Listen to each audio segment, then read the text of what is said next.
Halo teman-teman, kali ini kita akan membahas sebuah buku psikologi populer yang sangat berpengaruh, yaitu Mindset karya Carol S. Dweck. Buku ini membongkar bagaimana cara kita memandang kemampuan diri bisa menentukan keberhasilan atau kegagalan dalam hidup. Inti utama buku ini adalah tentang dua pola pikir, Fixed Mindset dan Growth Mindset. Fixed Mindset atau pola pikir tetap, adalah keyakinan bahwa kecerdasan, bakat, dan kemampuan kita sudah ditentukan sejak lahir dan tidak bisa banyak berubah. Orang dengan mindset ini cenderung takut gagal, mudah menyerah, dan merasa terancam ketika melihat kesuksesan orang lain. Sebaliknya, growth mindset atau pola pikir berkembang adalah keyakinan bahwa kemampuan bisa dilatih, ditingkatkan, dan dikembangkan melalui usaha, strategi yang tepat, dan pembelajaran dari kesalahan. Orang dengan mindset ini justru berani mencoba hal baru, tidak takut gagal, dan menganggap kegagalan sebagai proses belajar. Carol Dweck memberi banyak contoh nyata. Dalam dunia pendidikan, siswa dengan fixed mindset seringkali berhenti berusaha setelah mendapat nilai jelek karena merasa dirinya memang tidak pintar. Sedangkan siswa dengan growth mindset akan mencari cara belajar baru, bertanya, berlatih lebih keras, dan akhirnya bisa memperbaiki hasil.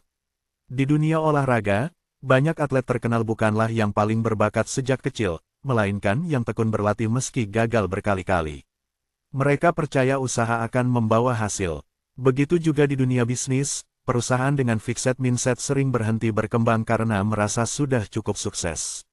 Sementara perusahaan dengan growth mindset terus berinovasi, berani mengambil risiko, dan akhirnya lebih tahan menghadapi perubahan zaman.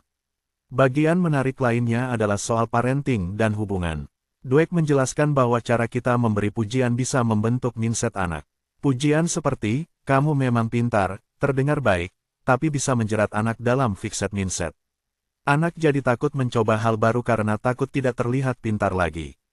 Sebaliknya, pujian pada usaha seperti, kamu sudah bekerja keras sekali, akan menumbuhkan growth mindset, membuat anak berani mencoba lagi meski gagal.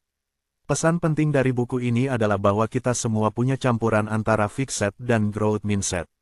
Tidak ada yang sepenuhnya satu sisi. Tantangannya adalah bagaimana kita bisa lebih sering memilih perspektif growth mindset. Ketika gagal, alih-alih berkata, saya memang tidak bisa, kita bisa berkata, saya belum bisa, tapi saya bisa belajar. Dweck juga mengingatkan, growth mindset bukan berarti semua orang bisa menjadi apa saja hanya dengan usaha tanpa batas. Tentu ada faktor bawaan dan kondisi nyata. Tetapi, growth mindset membuat kita mampu memaksimalkan potensi dan tidak membatasi diri terlalu cepat.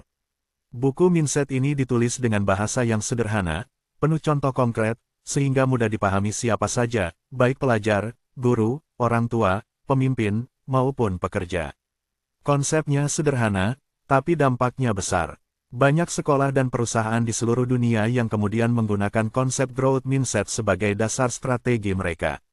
Jadi, kesimpulannya, kesuksesan bukan ditentukan semata oleh bakat bawaan, melainkan oleh pola pikir kita. Dengan growth mindset, kegagalan bukanlah akhir, melainkan kesempatan untuk belajar. Dan keberhasilan orang lain bukan ancaman, melainkan inspirasi.